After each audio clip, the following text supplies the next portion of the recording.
Здравствуйте, дорогие друзья!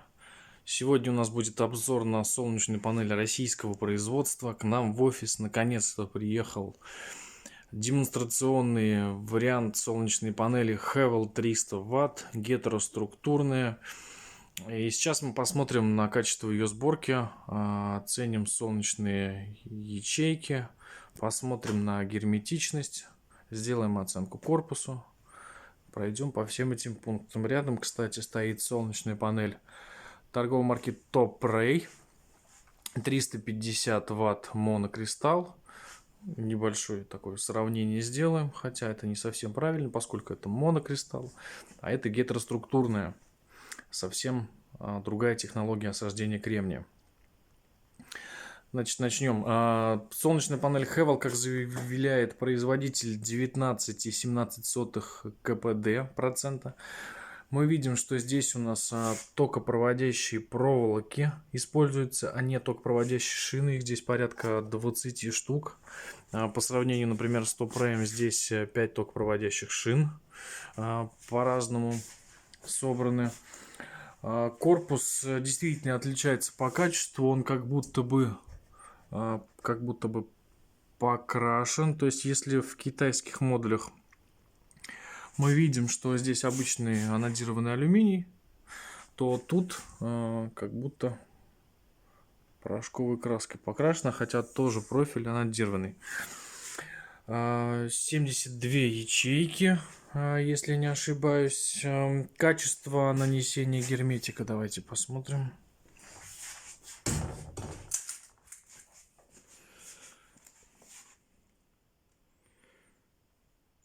Все очень-очень ровно.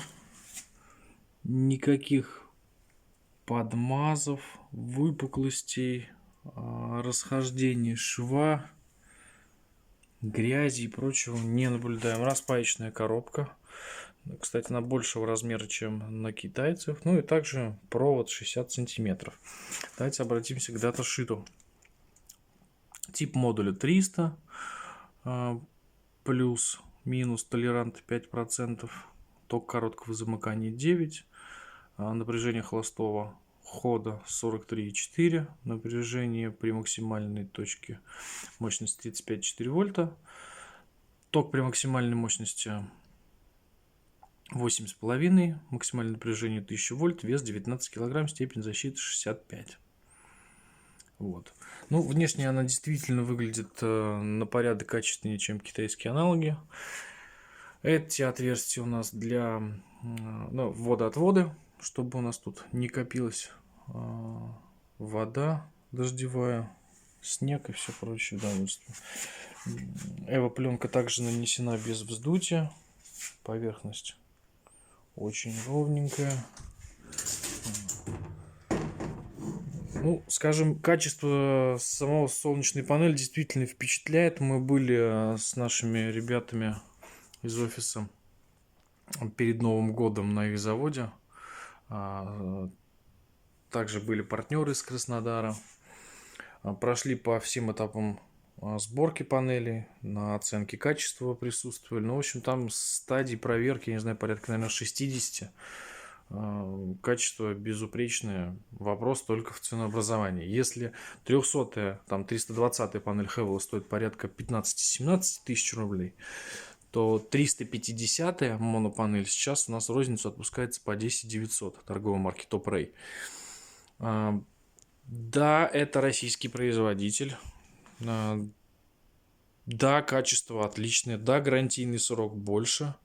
Но вопрос цены, конечно, будем объективны, для частного розничного покупателя он, конечно, высок. Если сравнивать 17 тысяч рублей с 11 тысячами рублей, при том, что мощность будет примерно одинакова, я бы отдал предпочтение все-таки китайскому бренду, как потребитель исключительно.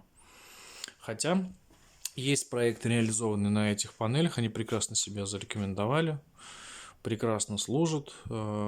Попозже, когда будет погода чуть-чуть получше, а то у нас сейчас совсем-совсем плохо с солнцем, вынесем две эти панельки, подключим, соберем маленькую автономную станцию и замерим показатели по напряжению и по току.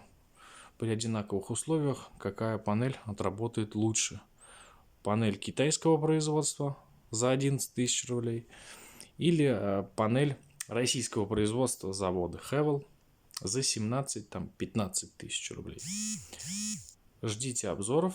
Если ролик понравился, ставьте лайки, оставляйте свои комментарии. Может быть, у кого-то уже есть опыт использования панелей торговой марки Havells. Делитесь своим опытом, будем рады вашим комментариям. Ставьте сердечки, подписывайтесь. До скорых встреч!